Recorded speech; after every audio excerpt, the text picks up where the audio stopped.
Hey guys, welcome to our weekly Friday video. Recently we checked out this AMD 16-core processor and we are back for more. I read your comments and a lot of you wanted me to get a decent dual socket mainboard and give this processor another chance. So here we are, we have a mainboard from Supermicro, two AMD Opteron 6276 processors with a total of 32 cores and also 32 gigabytes of memory. So the AMD Opteron 6276 has 16 bulldozer cores, a base clock of 2.3 GHz with an all-core turbo of 2.6 GHz.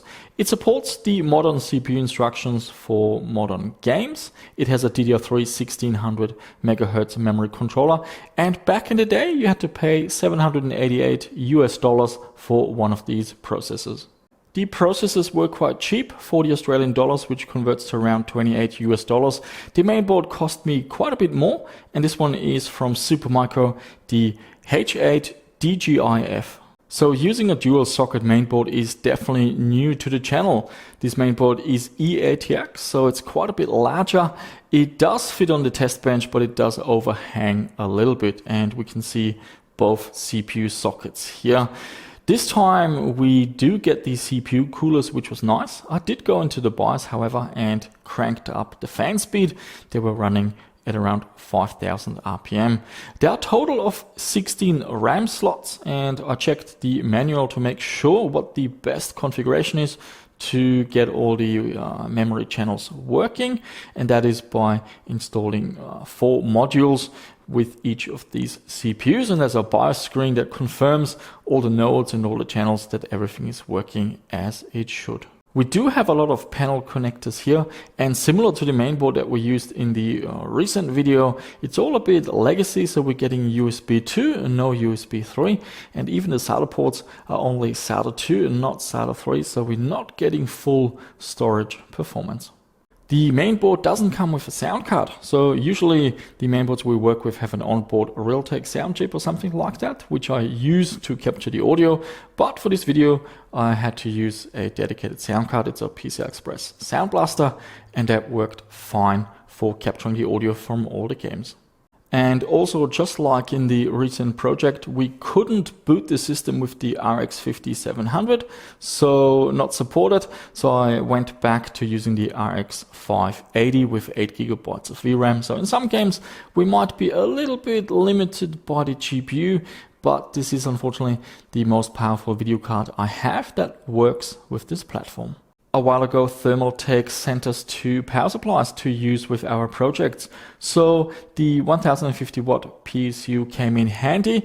This one has 2 8-pin CPU connectors, which this mainboard has the connectors for. I also did some power measurements. Sitting idle on the desktop, I measured 130 watts, and running Cinebench R20, we're getting 334 watts. Depending on the program, it might report 32 cores, but it also might report 16 cores. This has to do with how these bulldozer processors have been designed.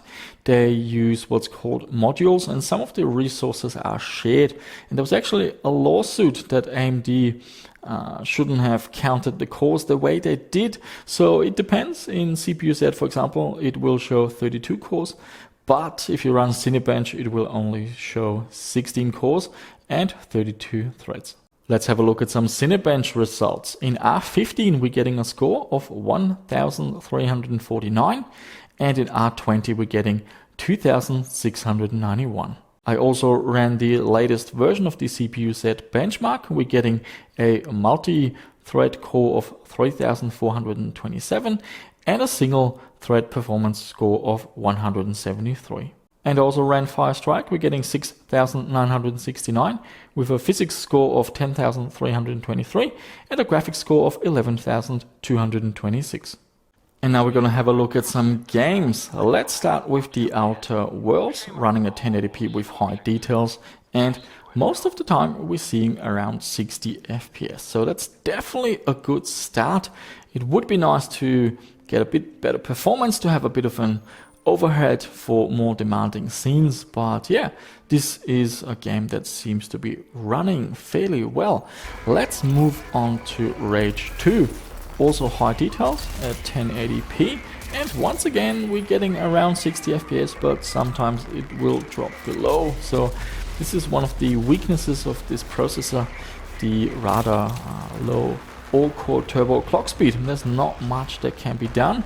There's no overclocking with these server main boards. Moving on to the next game, we've got F1 2018, high details 1080p, and once again a similar story, around 60 FPS. It can get a little bit busy at the beginning when you start and you see all the other cars in front of you. The performance can be a little bit lower, so just keep that in mind. Dirt Rally 2 is next, 1080p high details, and here we're getting between 80 and 90 FPS. So this is interesting. This is actually a quite recent game and seems to be well optimized, but also keep in mind there are no other cars on the screen, so that usually also affects performance. Far Cry 5 is next, 1080p high details, and this one struggles and runs around 30 FPS, which is quite bad. And this is one of those Ubisoft games. They love a high clock speed, they love 2 or 3 high performing cores, and this platform is the opposite. We have a ton of cores, but they're all fairly low in performance, and mostly because of the low clock speed. And Far Cry 5 is a game where we can really see that impact. Apex Legends, we're running at 1080p with maximum details. It does run okay, but sometimes it will drop below 60. So it's playable, and you will likely have to tweak the graphics settings a little bit to get some better performance out of this game. I also tried Fortnite at 1080p with epic details. We're getting 40 to 60 FPS, but we can also see a lot of stutters and skips. So not an ideal way to play this game. So you would definitely have to lower the details a little bit to get Fortnite to run smooth on this machine. Let's have a look at 2 games that are really well optimized using the Vulkan API. We have Doom, 1080p, high details. We're getting around 100 FPS or so. So that's fairly decent performance.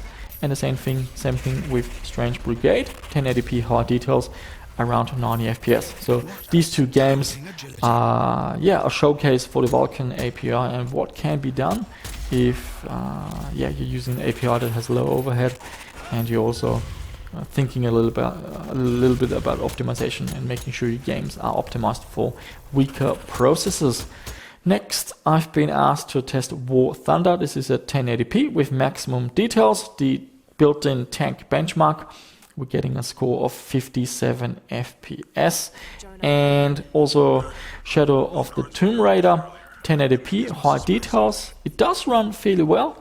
It will sometimes dip below 60, and there are some frame time spikes as well. So it's not perfect, but this is a game that will actually take advantage of a lot of cores, and this pays off in this situation. And finally, does it run Crysis? So here we are, 1080p, very high details. And I got some comments on the last video that Far Cry actually ran pretty well, but that was just the beginning of the game, which is not very demanding at all. Here we are a little bit further into the game, and the performance is horrible, around 20 to 30 FPS. So no, it does not run Crysis, unfortunately. So guys, this was the second time we checked out this processor, and this time we got a better mainboard. We have the proper memory to get all the memory channels working, and we even have a second processor. Did it change the outcome?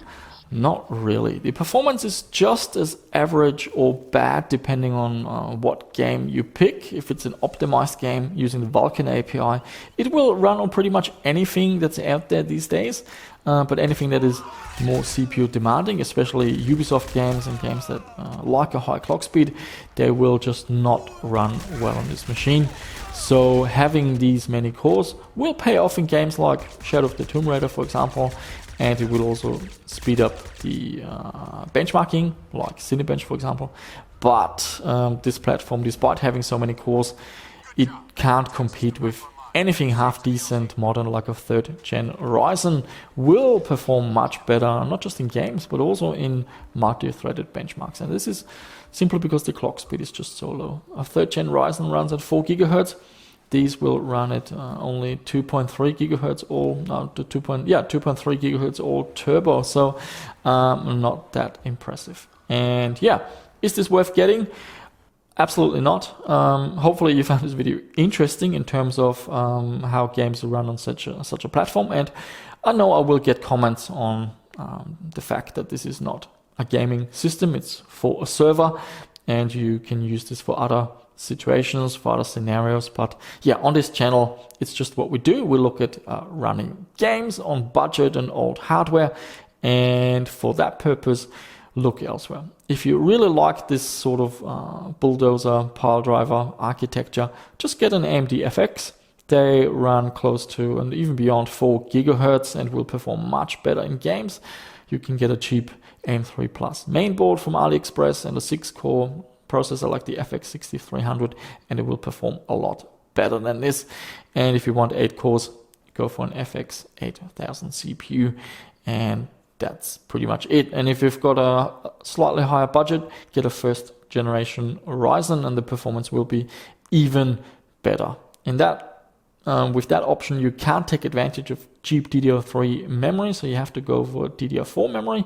But prices have come down, not as cheap as buying used server memory that we can use here. These are called DDR3 registered ECC, and they're cheapest chips, so not quite that cheap. But DDR4 prices have come down, and it's definitely affordable now. So guys, there you have it. Let me know what you think.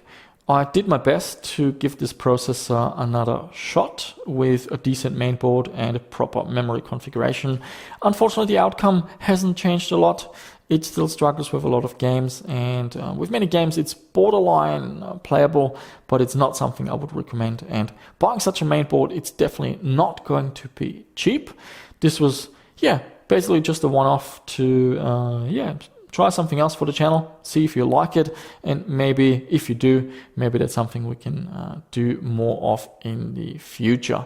But yeah, eager to hear what your thoughts are. Leave them down below. I do read every comment. You might not get a reply, but I do read every single comment. And as always, the usual YouTube stuff, give it a like, share the video, and that's it. Subscribe to the channel if you haven't done so already, and I shall see you soon with another one.